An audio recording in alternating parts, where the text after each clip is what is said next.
நம்முடைய வாழ்க்கை எப்படி ஆண்டவர் என்ன செய்கிறாங்க, நம்மோடு ஒப்புரவாக்கி கொள்ளுகிறார்.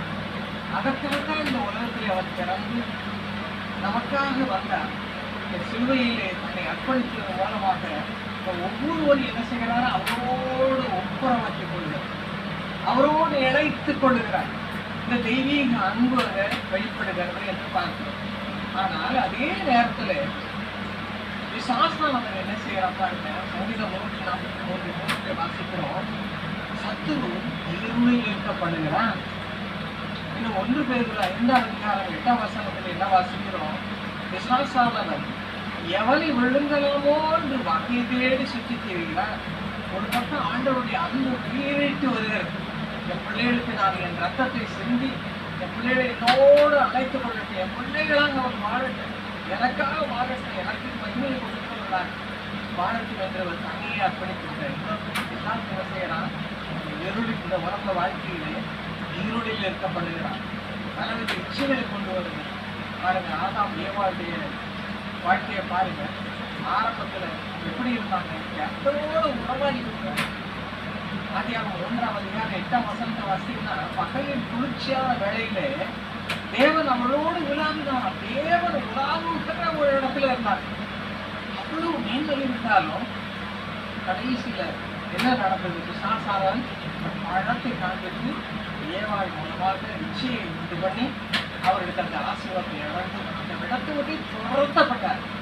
இதுதான் பிசாசு கொண்டு வருகிற இருள். ஆண்டவரோ சிலுவையை நம்பினால் நம்மை அழைத்து நம்மோடு சேர்த்துக் கொள்ள விரும்புகிறார். அவருடைய அன்பு அப்படிப்பட்ட அன்பு. கொலோசியர் 1ஆம் அதிகாரம் 20ஆம் வசனத்தில் வாசிக்க கேட்போம். கொலோசியர் 1:20. சிலுவையிலே அவர் சிந்தின ரத்தத்தினாலே சமாதானத்தில் உண்டாகி பூலோகத்தில் உள்ளவைகள் பரலோகத்தில் உள்ளவைகள் யாவையும் அவர் மூலமாய் நமக்கு ஒப்புரவாக்கி கொள்ளவும் அதற்கு பிரியமாய். எவ்வளவு அழகான வசனம் பார்த்தீங்களா. அவர் சிலுவையை சிந்தின ரத்தம் என்ன நடந்ததுதான், நல்ல கவனிங்க. அது சிந்தப்பட்ட அந்த ரத்தம் நமக்கு என்ன உண்டாக்குது, சமாதானத்தை. அது வேதம் சொல்லுகிறது, நான் சொல்ல தேவனுடைய வார்த்தை சமாதானத்தை உண்டாக்குகிறது.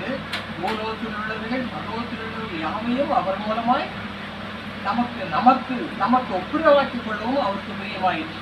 அவரோடு ஒப்புரவாக்கிக் கொள்ள தேவன் விரும்புகிறார். இதுதான் சிலுவையினுடைய அன்பு. ஆகவே நம்ம கேட்கும் பொழுது நம்ம யோசித்து பார்ப்போம்.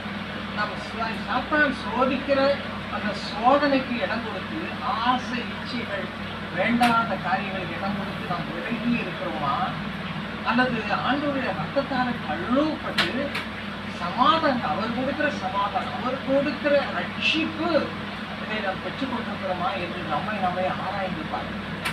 ஆண்டவர் எதற்கு வந்தால் நம்மை மீட்டெடுக்க, பாவத்திலிருந்து மீட்டெடுக்க. ஆனால் பிசாசோ நம்ம பாவத்திற்கு உள்ளாக்க விரும்புகிறார். இதனால தான் இன்றைக்கு பார்க்கும் பொழுது அநேக மக்கள் குடிகாரர்கள், வெளியார்கள், இரண்டாவது வரைகளை இச்சிக்கிறவர்களாக குடும்பங்களுக்குள்ள பிரிவினை, சண்டை, கசப்பு யார் மத்தியில், கிறிஸ்தவர்கள் மத்தியில் இன்னைக்கு இருக்கிறது. நம்முடைய வாழ்க்கையை யோசித்து பார்க்க நாம் எப்படி இருக்கிறோம், பிசாசுக்குரியவர்களாக இருக்கிறோமா அல்லது ஆண்டவருக்கு ஒப்பு கொடுத்து இருக்கிறோமா? இன்னும் பாருங்க, 21ஆம் வசனத்துல என்ன வாசிக்கிறோம், வாசிங்க. முன்னே அந்நியராய் இருந்தீர்கள், சத்துருக்களாய் இருந்தீர்கள், உங்களை என்னவா மாற்ற போறாரு பாருங்க. நல்ல கவனிங்க. உங்களை அப்படி இருந்த உங்களை பரிசுத்தராகவும் குற்றமற்றவர்களாகவும் கண்டிக்கப்படாதவர்களாகவும் தமக்கு முன் நிற்கும்படியாக அவருடைய மாம்ச சரீரத்தில் அடைந்த மரணத்தினாலே இப்பொழுது ஒப்புரவாக்கும். எல்லாரும் கேட்கும் பொழுதே அந்த காரியம் நடக்குது.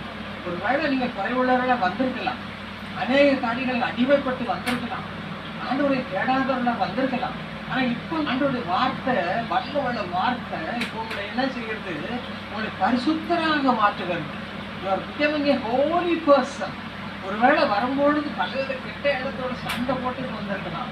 ஆனா இப்போ தேவனுடைய வார்த்தை உங்களை என்ன செய்யறது, பரிசுத்தராக மாற்றுகிறது. நம்பர் 1. 2வது, குற்றமற்றவர்களாக, குற்றம் செய்து குற்றத்தால் நிறைந்து வந்திருக்கலாம். ஆனா இன்றைக்கு இந்த வார்த்தை கேட்க கேட்க உங்களை என்ன செய்கிறது? குற்றமற்றவர்களாக மாற்றுகிறது. மூன்றாவது, கண்டிக்கப்படாதவர்களாகவும் தமக்கு முன் கர்த்தருக்கு முன்பாக நிறுத்துக்கும்படியான காரியத்தை அவர்கள் மரணம் செய்திருக்கிறார். இயேசு கிறிஸ்து சிலுவையில் மரணம் அடைந்ததுனாலே, தன்னை ஒப்புவித்ததுனாலே இன்றைக்கு இந்த விதமான ஆசீர்வாதத்தை உங்களுக்கு கொடுக்க ஆண்டவர் அப்படியே உங்களை மாற்றினார். உங்கள் இருதயம் மாறுகிறது. உங்களுடைய பொருளாத இருதயத்தில் இருக்க சிந்தனைகள்லாம் மாறுகிறது. குற்றமற்ற இருதயம், பரிசுத்தமான இருதயத்தை கர்த்தர் இப்பொழுது உங்களுக்கு கொடுத்து கொண்டிருக்கிறார். இதுதாங்க இயேசு கிறிஸ்து சிலுவையில் மரணம் அடைந்ததுனால நாம் என்ன செய்யறோம்? அவரோட இப்பொழுது ஒப்புரவாகிற ஒரு பாக்கியமான வாழ்வு ஆண்டவர் உங்களுக்கு ஒவ்வொருவரும் கொடுத்திருக்கிறார். வெற்றி விரும்புறீங்களோ இல்லையோ ஆண்டவர் தேடி வந்திருக்கீங்க இல்லையா? அதனால் ஆண்டவருடைய இருதயங்களை எல்லாம் நாம் மாற்றுகிறார், சுத்திகரிக்கிறார். இது யார் யார் கேட்டுக்கொண்டிருக்க